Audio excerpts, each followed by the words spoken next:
This episode of the Operatory podcast is brought to you by HungryDino.com. In less than 3 minutes, you can find out what outdated policies, procedures, and technology you are using and how much it is costing you. Take the quick survey at HungryDino.com. Welcome to the Operatory podcast, the podcast about burying the dinosaurs in dentistry, moving past outdated technology and procedures to find a better way. Not a wetter way, a better way. We have enough water spraying around in dentistry. With me today, as always, is my man, David Pryor, providing the patient perspective that's sorely needed in dentistry. Thanks for being here, man. Good afternoon, Brian. How are you? I am doing fantastic. I am super honored. We're blessed to have with us the Grandmaster, the man who makes it so no dentist has to practice alone anymore, Dr. Howard Farran, the founder and master behind Dentaltown. Thank you very much for being on the podcast, sir. Oh, the honor and privilege is all mine. How are you doing today? Oh, I'm just glad. You're making my day, man. I've been on your podcast a couple times, and I just totally respect what you've done with Dentaltown. You've created what all sort of great companies do, which is create a community that I've been lucky to be part of since before I got out of dental school, I think. And I, you just have I know your team there, and you've just created a great community. So I guess maybe that's how I should start off the podcast. What are you seeing? And I've met you before in person, and I've just been blown away with your, I don't think the average dentist understands the depth of knowledge that you have of just business in general. And then the dental industry also. There's very few dentists that I've met that have a grasp of the industry like you do. So you've created this great community and continue to it blossoms today. What have you found is the secret to dentistry today? I think dentistry is a very old profession. I mean, it goes back to, Pierre Fichard in Paris, France. And then, 100 years later, it was G.V. Black, the United States. And even though, technology's gone from, smoke signals to the telegraph, to the telephone, to the internet, the human being is still the same. And so the more things change, like in technology, the more they stay the same, the human. Dentistry's, it seems to so many that it's changing so much, but it's still a business based on personal trust. The dentists do, everything they do is surgery. I mean, it's not like that when you go to the physician. Not only, probably 10% of physicians don't only do surgery. I mean, you go to the dentist, he tells you have 4 cavities. You have no idea if that's true or not. It's all based on trust. And then that doctor's going to lean you back, and she's got to touch you, which is invading your privacy, and then perform surgery on 2 or 3 or 4 of your teeth. So it's not going. A lot of people are thinking that dentistry is going to go the way of the pharmacy. I mean, I remember going to France the first time and watching someone walk out of a medical office, and their prescription was downloaded on their smart card, and they walked up to an ATM machine, stuck it in there, a bottle came down, pills came out of a hopper, a label was spun on it, and I looked at that machine, and it was actually made right here in Scottsdale, Arizona. Oh, wow. And when you need 28 tablets of penicillin, that's very, very different than someone telling you have 4 cavities and you're selling the invisible. I don't know that. And then you perform surgery on me. So I don't think dentistry is changing nearly as rapidly as everybody thinks it's changing. Well, so let me ask you a question about that, because I feel like dentistry is changing rapidly, but not necessarily because it should in a lot of ways. There's a lot of technology but it doesn't. I think a lot of dentists feel like the way things are changing replaces what's tried and true in the past, like what you're talking about, the sort of Dale Carnegie principles of influencing people. That's never going to change. However, there's ways that we can leverage other things to other pieces of technology to actually make it more effective. Whereas I believe today that a lot of technology tries to supplant that, and I agree that that's never going to happen. I mean, we're millions and millions of evolution. We're baked in, and that ain't going to change, right? And that's your point exactly. And I feel like dentists and dental teams oftentimes have veered off the path, and that's why we want to have a patient perspective like Dave on the podcast to be able to help bring it back to what are people actually looking for when they enter our offices. And I think that I feel like due to the dental industry's pursuit of perfection in clinical care, that we forget that there's a brain attached to the teeth. Do you agree with that statement? Absolutely. You talking to me or Dave? I'm talking, well, both of you, I guess, but I was asking you, Dr. Ferran. Yeah, I think, like technology can augment so many things that are so helpful. Like take the one thing the internet's good at is social affirmation. I've never been to this restaurant. I wonder if it's any good. So you pull it up online, you look at the Google reviews or the Yelp reviews, and social affirmation is very powerful. But when a lot of people get a lot of this technology, they still forget the basic. You got to ask, and they feel weird asking for a patient to write them a review. But I think there's when you hear something nice, that's your lead in. When someone says, "Oh my gosh, I didn't even feel that shot," that's when you respond and say, "Man, I wish I was reading that online." Any way you could post that on Google review or what have you. But we want all the word of mouth referrals. Yet every single dental consultant I've ever talked to said that when they spend the first day in the office observing, they've never once ever heard anybody ask for a patient referral. So these technologies can augment this human being that's been around, 100, they say 110 billion humans have come and died, and there's 8 billion alive today. This technology can augment us and help us, but we still got to be that Dale Carnegie human. We still got to greet them in the eye and shake their hand and do all the things. And if we combined the real world human skills and augment them with this amazing high speed technology, then it's a powerful combination. Well, and I want to back you up on that, Howard, because when I think about when I have a good experience, whether it's in dentistry or really anything, I get excited to tell everybody about it. And so when somebody asks me for a referral and I had a great experience, I'm really excited to be able to provide that for them because I want people to know the experience that I had. But you're never going to do it unless anybody asks. Right. I mean, yeah. I mean, it's to think of it instinctively is counterintuitive. So I think that just that simple ask in a dental practice can be a gigantic differentiator. So I want to shift gears a little bit, Dr. Ferran, and talk about sort of the startup community in dentistry and dentists coming out of school today. There's a lot of talk about how much debt the average dental student is in. What do you feel those new grads coming out of school are in for when they come out of school? First of all, I don't buy into that. They're in a lot of debt. I mean, the American Dental Education Association says the average debt per graduating dental school senior in 2017 was $287,331. I mean, my God, their first divorce will cost $1 million. That's exactly where I was going to go with it. My divorce was $3.8 million, which was 41 times my $87,000 of student loans. Second of all, when you look at the dentist's income, so you spent $233,000 of other people's money to get a job. Well, you can stay in school for an extra 100 grand because if you become a specialist, they average 320,000 a year, whereas a general practitioner averages 197,000. But the thing I would recommend is buy your own practice. We know that general dentists who own their own practice make 245, and dentists who are employees make 147. So if you graduated $233,000 in student loans and you own your own practice, that means 1 year. Mm-hmm. When you're the average dentist making 244, in 1 year, you'll pay all your student loans back. And when you look at the fact that the average median household income in the United States of America is under $50,000, it's about $48,000.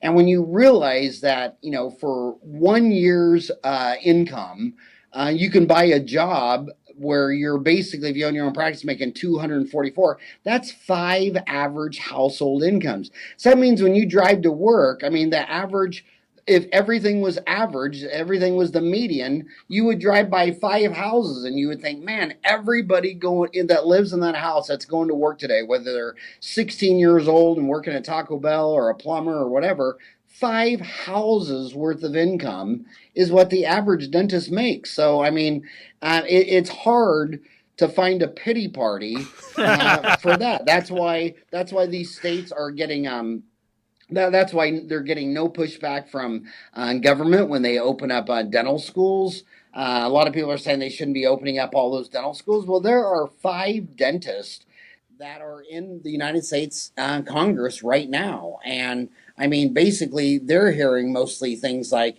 it takes the average American 5 days to get into a dental office when you can drive right down to the hospital and get to go in the emergency room right away. I mean, 8.5% of all medical room emergencies in the United States of America are odontogenic in our origin. It's So just when you brutal. can't find a dentist open on Friday, Saturday, and Sunday, and they're making $245,000 a year, I think they're very lucky to be a dentist in the United States. I don't think it's competitive compared to, I mean, there's just not too many industries where the average person makes $244,000 a year. I don't even know what that I industry would be, but I know it would be in healthcare. It would be surgeons, dentists, orthodontics, orthodontics, things like that. So I think they got a very ripe opportunity.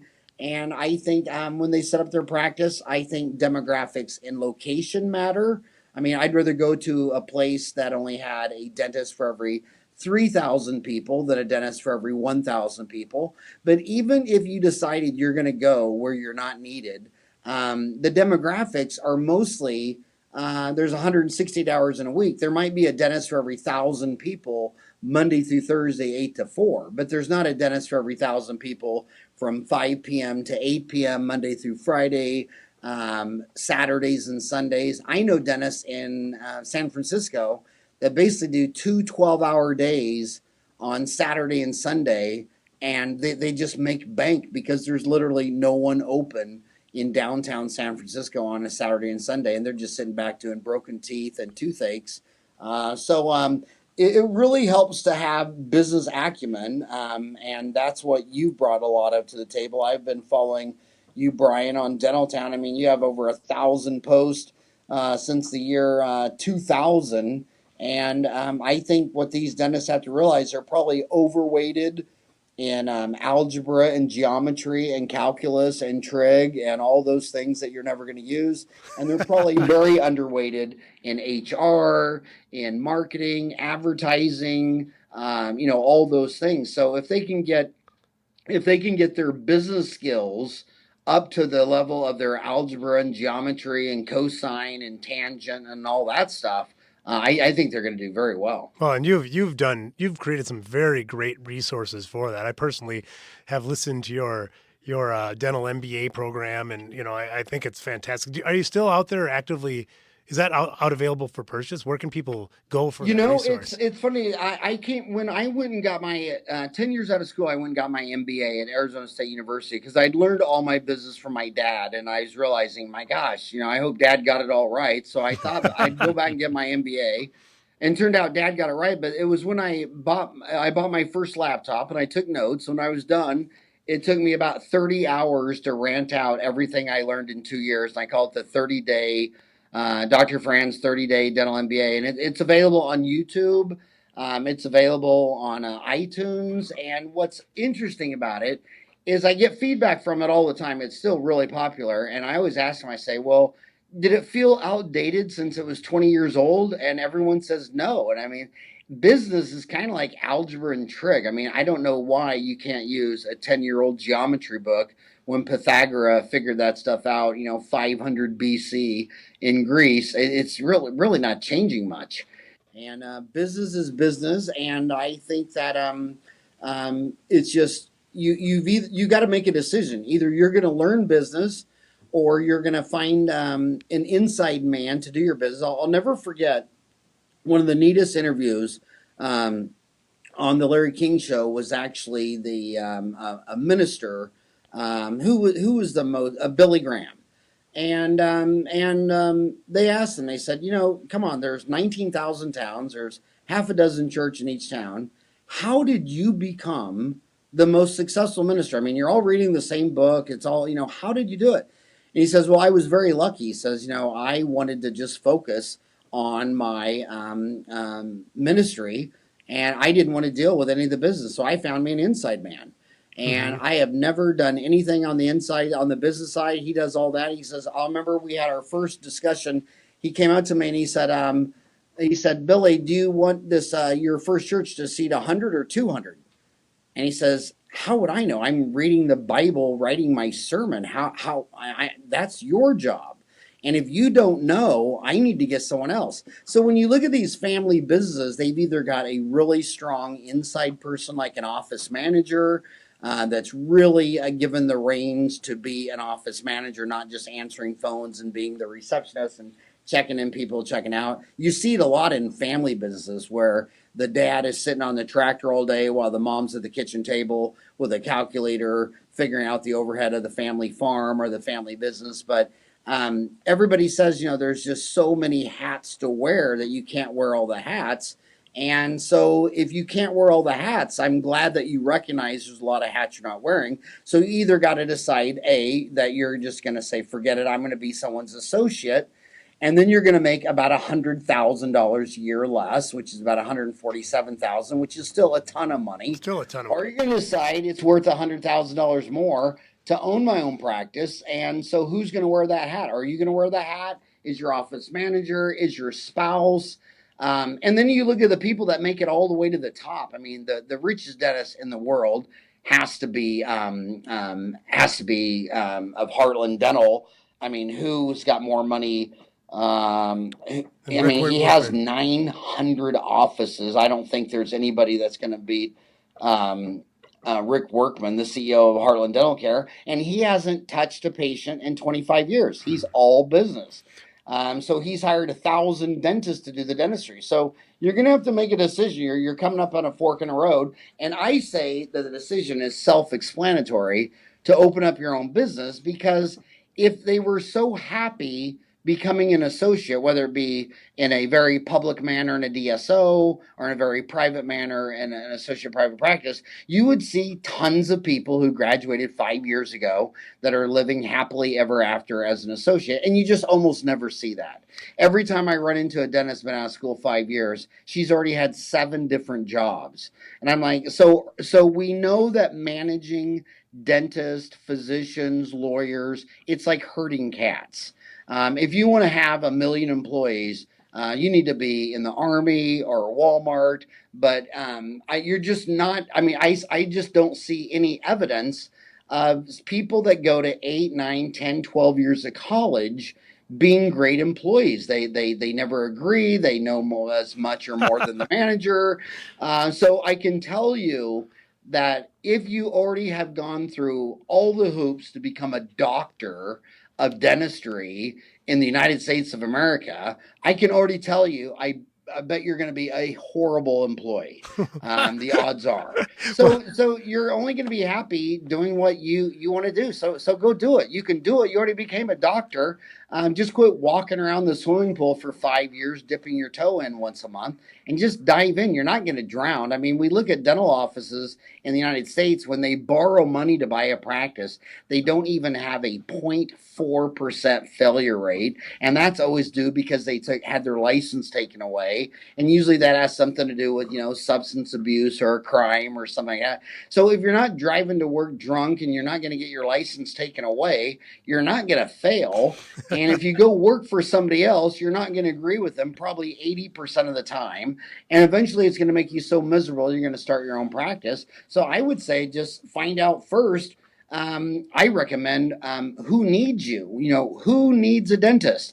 And a lot of people think they want to go home, and it's like, but when they live at home, they always go on these wild vacations, camping and hiking and out in the mountains. I mean, start seriously looking at the United States and saying, where do they need a dentist, and where would be a really cool place to live? that would So, that would obviously be an easy way to get going. That's fantastic advice. And I know when you were talking before about finding the sort of the key person to run your business, and obviously if you're going to be running your own business, the key employees. And I've learned a lot from you and from the team at Dentaltown, which is great, from Mary Lou and Ben Lund, who's who's just awesome.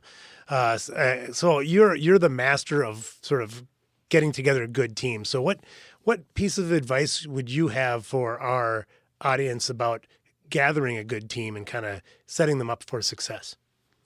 That's a great question, and it's the most important question. I mean, we're watching it right now with the NFL and their draft picks, and everybody's trying to get these great players and all that kind of stuff. But when you look at those teams that are always winning, they've had the same owner for a long time. They've had the same head coach for a very long time. Like look at Belichick of the Patriots. I mean, it's not like they just drafted the coach on the first round. So you got to attract and retain great quality people. Mm-hmm. And the greatest people, it just comes back to everything you learned in the sandbox in kindergarten. I mean, treat other people like you want to be treated. They don't like bullies. They don't like being pushed around. They don't like being shoved around. They're not going to give you their feedback unless they feel safe. They're not going to stay with you for a long time if they're not having fun.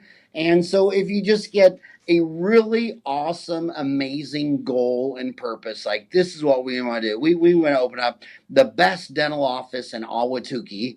And so then you're going to fill the team with people who just want to deliver the best dentistry in Ahwatukee. And that's not going to be people who hate their job and wish you're at home and staring at the clock. It's going to be people that like their job, that get to work early. And if in the other thing that's so important is that it's so hard to find these great players like Michael Jordan. He wasn't a first round draft pick. A lot of the greatest ones ever was not a parent in the first round, the first pick, or what have you. So you get so every once in a while you thought someone might have been a B player, or they were okay, or they made the team, and they really turn out to be an A player. And I think where management fails the most is that they got 5 people on the team, and one of them is toxic. Mm-hmm. One of them is trying to be psyched and pumped up and go forward, and the other one doesn't want to play. You see it at continuing ed. A dental office will have 9 people, and whenever they go to a CE, it's always the same 3 people, and it's like, okay, those 3 people are your whole team. Are those other 5 people, are they helping these 3 people, or are they a drag? So I would say it's pretty easy to recognize, wow, this is a motivated person who really likes what they're doing. They're really going for it, and I don't have to micromanage them. I mean, if I have to micromanage what you're doing, why am I paying you money and then having to micromanage your job? I mean, it's a lot easier to pay someone that will do the job. And you got to remember, like Ray Kroc, the founder of McDonald's, is dead. Sam Walton, the founder of Walmart, is dead. And Walmart still opens up 40 stores a month with Sam Walton dead because he hired people that did not need to be micromanaged. And you always see dentists and small business owners paying people money, and then they have to use their time to manage it, to redo it, to that. So it's just not an option. I'm not going to give you money and do your job. Yeah. So then you just find people, the secret to management is so bizarre, because the secret to management is you don't have to manage. If I had to manage, you talked about Ben Lund and Mary Lou and Lori Zalowski and all these great people on the team. And the great Howard Goldstein. Job, right? I mean, it just wouldn't work. So then the next question depends at that. Once the founding father has already created this vision and this inertia and put together money and time and started this business and it's going forward, you have to be able to get enough critical mass so that I can get ran over by a Mack truck, the thing goes on. But the next most important quality is removing toxic people that are going to drag down your whole team. And there's just you see it all the time. I mean, I'll be at a dental seminar lecturing, and someone will come up to me and ask a question while they're rolling their eyes, pointing back at the doctor in row 4, and I'm like, wow, I've never even met you. And I can tell you're just completely toxic. And how have you been employed in this office for 5 years? and it comes back to that social deal where we're a social animal, and we know there's safety in a herd, and we want to be a part of a family and a group, and live, we don't want to live alone in a cave. We'll be eaten by a wildebeest. So we have these social instincts, but you're not going to be eaten by a wildebeest, and you don't need everybody in that cave on your team. And just make sure that if you give anybody $1, they're returning you that dollar in the pay period. I mean, if you pay everybody every 2 weeks, I hope that if I give you $1 to be an employee for 2 weeks, I hope you give me back that dollar and another dime, or it's not going to work. Yeah.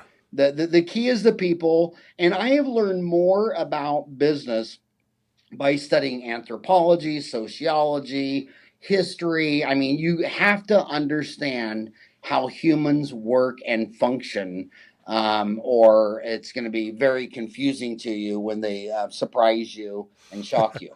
Well, one sort of final idea that I want to end with is that Dentaltown is a very I'm amazed at what you've been able to accomplish because it's not just a huge community, but it's a big platform. You have a magazine, you've got events like the Townie meeting, you have a classified ads and forums, and of course you've got the clinical education, which is put together by Howard Goldstein, who's fantastic. How do you manage all those? I suppose the answer is that you let other people manage them, but was it your original vision to have this broad sort of community that touches all sorts of points? Because I've been really impressed with not just that you've been able to accomplish one of those things, but all of them. Yeah, I would say it's again it's take putting HR more serious than anything. I mean, you go into a dental office and some hygienists, they clean the teeth for an hour and all they talk about is what they did this weekend. And then another hygienist will sit there and really motivate that child to want to brush, want to floss, want to get that cavity fixed. And so it's HR is everything. I know my buddy Fred Joyle always says marketing is everything. So I always have to rib him and say marketing is so important, but man, HR is everything. You get all the right people on the bus. Say we're in Phoenix, Arizona, and we're going to LA.